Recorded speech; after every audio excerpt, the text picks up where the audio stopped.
அனைத்து தாய் தமிழ் உறவுகளுக்கும் வணக்கம்.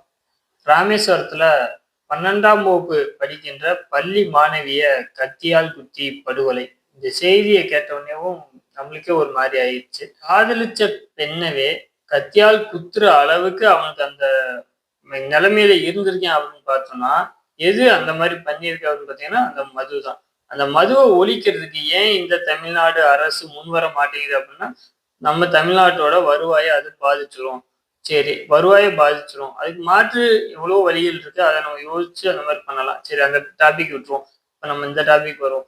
ஏன் குத்துனான்? ஆனா மதுவுனால அந்த பொண்ண குத்திட்டான்.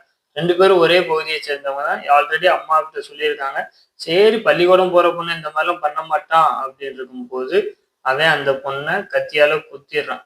குத்தி அந்த பொண்ணு சம்பவ இடத்திலேயவும் உயிர் விட்டுருது.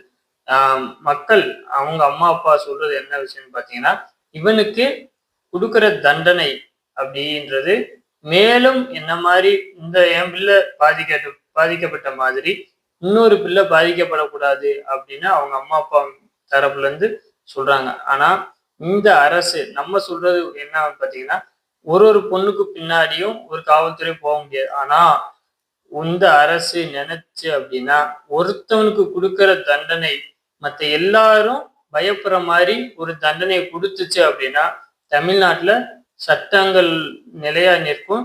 தண்டனைகள் நிலையா நிற்கும் அப்படின்ற பயத்துல, ஆ தப்பு பண்றவன் எல்லா பேரும் தயங்குவான். தப்பு பண்றதுக்கும் தயங்குவான். இனிமேல் தப்பு பண்ணவே கூடாது அப்படின்ற நிலைமையும் உருவாகும்.